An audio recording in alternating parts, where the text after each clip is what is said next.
Բարև ձեզ Armenpress podcast-ի հարգելի ունկնդիրներ, այսօր անդրադառնալու ենք տարեցներին մատուցվող ծառայություններին, դրանց ներկա ընթացքին, տեսլականին։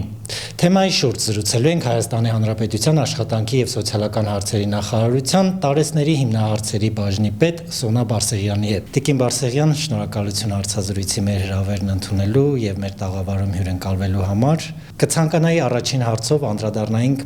ներկայում ինչ ծառայություններ են մատուցվում տարեցներին, դրանք ինչով են պայմանավորված,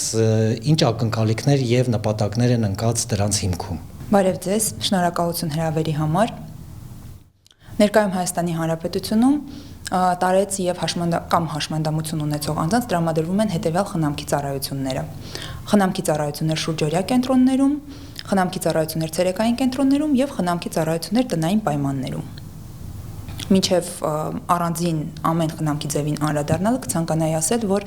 խնամքի ծառայությունների ստանդարտացման և արդիականացման գործընթացների համատեքստում խնամքի ծառայություններին դիմելու ընթացակարգերը, ինչպես նաև խնամքի ծառայությունների ուղեգրման և տրամադրման ընթացակարգերը ստանդարտացվել են, այսինքն անկախ խնամքի ձևից ընթացակարգը նույնն է։ Ցանկացած խնամքի ծառայություն ստանալու համար քաղաքացին դիմում է միասնական սոցիալական ծառայության իր բնակության վայրի տարածքային կենտրոն, ներկայացնելով դիմում և փաստաթղթերի համապատասխան փաթեթը։ Բնականաբար այս ամենից հետո տարածքային կենտրոնի սոցիալական աշխատողի կողմից իրականացվում է տնայց և գնահատված կարիքի համապատասխան որոշում է կայացվում խնամքի տրամադրման վերաբերյալ։ Արդեն տարածքային կենտրոնի կողմից տրված ուղեգրի հիման վրա ուղեգրումն է իրականացվում համապատասխան խնամքի ծառայության։ Այսինքն ընթացակարգերի ստանդարտացումը բնականաբար նպաստում են մեր աշխատանքների արդյունավետության բարձրացմանը, ինչպես նաև հեշտացնում են շահառուների դիմելու և ծառայություն ստանալու ողջ գործընթացը։ Ովքեր են շահառուներ կարող են հանդիսանալ։ Իմ կողմից նշված խնամքի ծառայությունների շահառու կարող են լինել տարեց կամ հաշմանդամություն ունեցող անձինք, բնականաբար գնահատված կարիքի հիմքով։ Տարեց ասելով ինչ տարիքից արդեն նկատի ունենք։ Հայաստանի Հանրապետությունում տարեց է համարվում 65+ տարիքի քաղաքացին։ Եվ դա կատարվում է կարիքների գնահատման հիման վրա։ Այո, բնականաբար խնամքի ծառայության դիմումի ընդունումից հետո արդեն սոցիալական աշխատողի կողմից իրականացում է սոցիալական կարիքների գնահատում, գնահատված կարիքի արդյունքների հիման վրա ձևավորվում է անհատական սոցիալական գործը և արդեն համաձայն անհատական սոցիալական գործի իրականացում են համապատասխան ծառայությունները։ Իսկ դրանց հիմքում ընկած նպատակները, ակնկալիքները ինչ անհրաժեշտությամբ է պայմանավորված այդ ծառայությունների ներդրումը, ընթացքը։ Մենք գիտենք, որ ներկայում Հայաստանի Հանրապետության ժողովրդագրական վերջին զարգացումների համատեքստում էական և առանցքային գործընթաց է բնակչության ծերացումը կամ այլ կերպ ասած ժողովրդագրական ծերացումը։ Եվ ժողովրդագրական ծերացման տեմպերը ցույց են տալիս, որ առաջիկա տարիներին տարեցների թիվը Հայաստանի Հանրապետությունում ավելի ու ավելի է աճելու։ Ներկայում 2025 թվականի տվյալների դրությամբ Հայաստանի Հանրապետությունում տարեցների թիվը հասնում է շուրջ 540,000-ի, այսինքն դա Հայաստանի Հանրապետության բնակչության 17%-ից ավելին է։ Բնականաբար ժողովրդագրական ծերացման տեմպերը պայմանավորում և հանգեցնում են մի շարք մարտահրավերների սոցիալական պաշտպանության և սոցիալական քաղաքականությունների մշակման ոլորտում։ Այս տեսանկյունից կարևորվում է հատկապես ակտիվ երկարակեցության համատեքստում տարեցների զբաղվածության խթանումը և բնականաբար որպես ակտիվ երկարակեցության կարևորագույն կոմպոնենտ խնամքի ծառայությունները, խնամքի արդեն եղած ծառայությունների ընդլայնումն ու խթանումը և նոր այլընտրանքային խնամքի ձևերի ներդրումը։ Այս համատեքստում հարկ է նշել, որ այսօր ոլորտային քաղաքականությունը տարեցների սոցիալական պաշտպանության ոլորտում հատկապես կարևորում է երկու, այսպես ասած, կոնցեպտ՝ ԱՊԱ ինստիտուցիոնալացման կոնցեպտը և ակտիվ երկարակեցության կոնցեպտը։ ԱՊԱ ինստիտուցիոնալացման կոնցեպտի համատեքստում մենք կարևորում ենք խնամքի ծառայությունների համայնքահեն խնամքի ծառայությունների ընդլայնումն ու խթանումը։ Համայնքահեն ծառայությունների շրջանակում մենք այսօր տնային պայմաններում խնամքի ծառայություններ ենք մատուցում եւ ցերեկային կենտրոններում խնամքի ծառայություններ եւ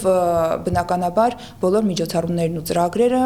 ուղղված են այդ ծառայությունների ընդլայնմանը, տեղային բաշխվածության անհամաչափությունների մեղմանը։ Այս առումով բավականին առաջընթաց է արձանագրվել վերջին տարիներին, որովհետեւ օրինակ 2025 թվականի համեմատությամբ տնային պայմաններում խնամքի ծառայությունները ընդլայնվել են։ Եթե 2025 թվականին մենք ունեինք 1325 շահառու տնային պայմաններում խնամք ստացող, ապա 2026 թվականին մենք ունենք 1425 շահառու, այսինքն 100 շահառույով ընդլայնել են խնամքի ծառայությունները, այդ թվում նաև հարկ է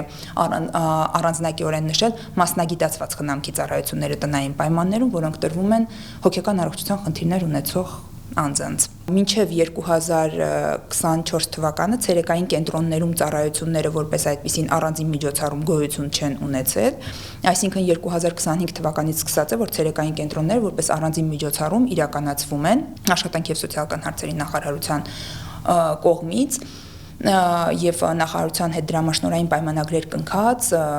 հասարակական կազմակերպությունների կողմից։ Ցերեկային կենտրոններում, եթե նախկին 24 թվականի դրությամբ 400 շահառու ենք ունեցել ցերեկային կենտրոններում ծառայություն ստացող, ապա այսօր 2026 թվականին արդեն 600 շահառու է խնամք ստանում ցերեկային կենտրոններում։ Այս առումով հարկ է նշել նաև, որ տնային պայմաններում խնամքի ծառայությունները 2026 թվականի դրությամբ ներդրված են Հայաստանի Հանրապետության բոլոր մարզերում։ 25 թվականին միակ մարզը, որտեղ տնային պայմաններում խնամքի ծառայություններ չունեինք, Վայոց ձորի մարզն էր, 26 թվականին շատ ուրախալի է, որ բոլոր մարզերում այլևս մենք տնային պայմաններում խնամքի ծառայություններ մատուցում ենք եւ այսօր արդեն տնային պայմաններում խնամքի ծառայությունների տեսանկյունից կարևորում ենք համայնքային մակարդակում բաշխվածության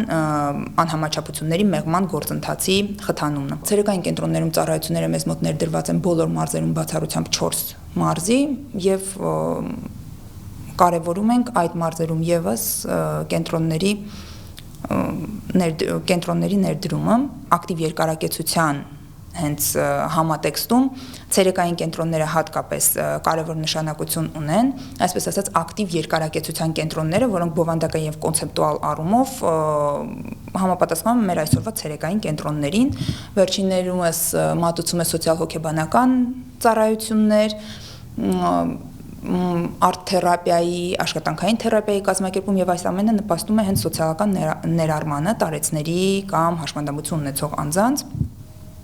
եւ բնականաբար խթանում ակտիվ երկարակեցության ներդրումն ու գործարկումը հանրապետությունում։ Բոլոր ծառայությունների դեպքում կան, որ հասարակական կազմակերպությունները կարող են դիմել եւ մատուցել ծառայություններ, թե կան, որ միայն պետական ծառայողներ կամ պետական աշխատակիցներ են միայն մատուցում ծառայությունները։ Տարեցների մատուցվող խնամքի ծառայությունների առնչությամբ նշեմ, որ ոլորտային քաղաքականությունը այսօր կարևորում է ՀԿ-ների եւ պատվիրակված ծառայությունների դերի մեծացումը եւ առհասարակ համագործակցությունը հասարակական կազմակերպությունների հետ։ Տնային պայմաններում խնամքի ծառայությունները եւ ցերեկային կենտրոններում ծառայությունները մատուցվում են բացառապես հասարակական կազմակերպությունների կողմից այսօր դրամաշնորհային մրցույթներում հաղթած հասարակական կազմակերպությունների կողմից, որոնք աշխատանքի եւ սոցիալական հարցերի նախարարության հետ դրամաշնորհի պայմանագրի շրջանակում են գործում։ Ինչ վերաբերում է շուրջօրյա խնամքի կենտրոններին, ապա ներկայում Հայաստանի Հանրապետությունում գործում է 6 շուրջօրյա խնամքի կենտրոն, որոնցից 4-ը աշխատանքի եւ սոցիալական հարցերի նախարարության ենթակայությամբ գործող, նախարարության համակարգում գործող պետական ոչ առևտրային կազմակերպություններ են, իսկ 2-ը հասարակական կազմակերպություններ են, բնականաբար այդ հասարակական կազմակերպությունները եւս պատվիրակման միջոցով ծառայություններ են մատուցում պետական բյուջեից տրված ֆինանսական միջոցների շրջանակում։ Ինչի մասին են վկայում այդ ցուցանիշները, միգուցե պահանջվածության, միգուցե նաեւ ընդլայնման այսպես տեսլականներ են առաջադրում, ենթադրում։ Մենք այսօր ծառայությունների բոլոր տեսակների առնչությամբ ունենք լայնածավալ հերթացուցակներ, թե շուրջօրյա խնամքի կենտրոնների հերթացուցակներն են մեզ մոտ մեծ, թե տնային պայմաններում խնամքի ծառայությունների հերթացուցակները։ Բնականաբար, եթե մենք ունենք հերթացուցակներ լայնածավալ, դա խոսում է միայն ծառայությունների պահանջարկի եւ անհրաժեշտության մասին։ Դրանով էլ ըստ էության պայմանավորված է քաղաքականությունը ընդլայնելու եւ խթանելու ծառայությունների ընդլայնմանն ու զարգացմանը։ Շուրջօրյա խնամքի ինչ ծառայություններ է առաջարկվում եւ դրանց մեջ ինչ է ներառվում, քանի մարդ է ներկայում օգտվում այդ ծրագրերից։ Ներկայում շուրջօրյա խնամքի հաստատություններում ծառայություն է ստանում 1340 շահառու։ Երբ մենք ասում ենք շուրջօրյա խնամքի ծառայություններ, մենք նկատի ունենք, որ շահառուները, որոնք շուրջօրյա խնամքի հաստատություններում ծառայություն են ստանում, գտնվում են պետության լիարժեք հոգացության ներքո։ Այսինքն պետությունը հոգում է շահառուների բոլոր հնարավոր կարիքները եւ ապահովում կյանքի համար անհրաժեշտ ամեն ինչով, սկսած հագուստից, կոշկեղենից, կենցաղային իրերից, պարագաներից, անհատական հիգիենայի պարագաներից, սպիտակեղենի պարագաներից,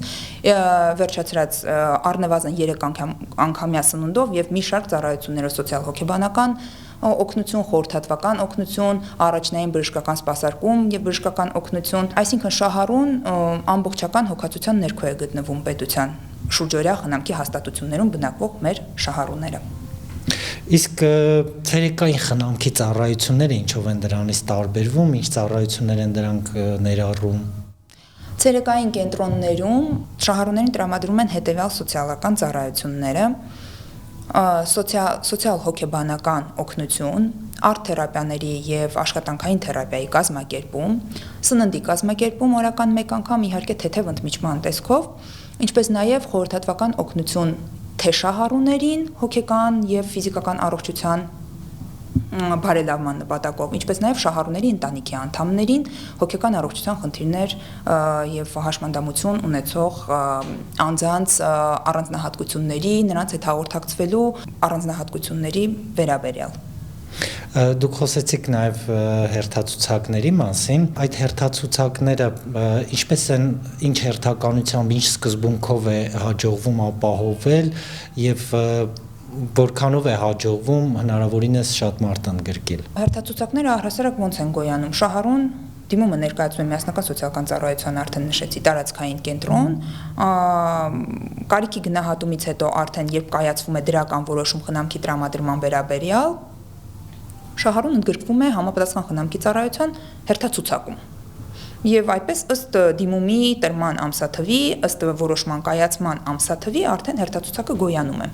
Իհարկե ունենք նաև արտահերթ կարգով այսպես ասած ուղեգրվողների հերթացուցակներ եւ հերթացուցակները գոյանում են հենց այդ ձևով։ Իսկ ինչ վերաբերում է թե քանի հոգի եւ քանի շահառու ենք մենք կարողանում ընդգրկել, ըստ էության շուրջօրյա խնամքի հաստատություններից յուրաքանչյուրը ունի հստակ թողունակություն շահառուների քանակի եւ բնականաբար եթե օրինակ մենք ունենք Հաղթանակ շուրջօրյա խնամքի կենտրոն եւ Հաղթանակ շուրջօրյա խնամքի կենտրոնի թողունակությունը 250 շահառու է, մենք 250 շահառուից ավել այդ շուրջօրյա խնամքի կենտրոնում շահառու չենք կարող ունենալ։ Իսկ հաջորդ շահառուների ընդգրկումը արդեն երբ կարող է տեղի ունենալ։ Ազատ տեղի արկայության պարագայում արդեն ըստ հերթացուցակի, ըստ հերթական համարի իրականացվում է շահառուների ուղեգրումը։ Տարեցների սոցիալական պաշտպանության ոլորտի քաղաքականության մշակման համատեքստում մենք շատ կարևորում ենք այսօր եւ առաջնային կոնցեպտուալ,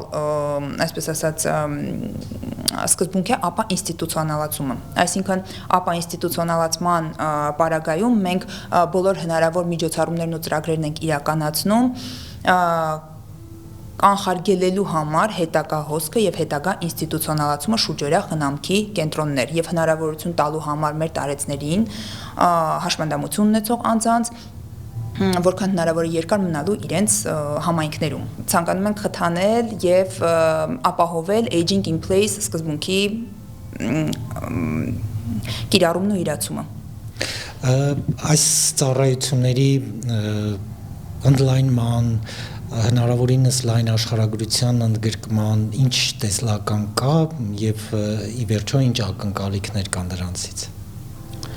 Ես արդեն նշեցի, որ մեզ մոտ համայնքահեն խնամքի ծառայությունների խթանումը առաջնային կարևորություն ունի եւ արդեն ցերեկային կենտրոնների օրինակով տնային պայմաններում խնամքի ծառայությունների ընդլայնման օրինակով արդեն շահառուների քանակի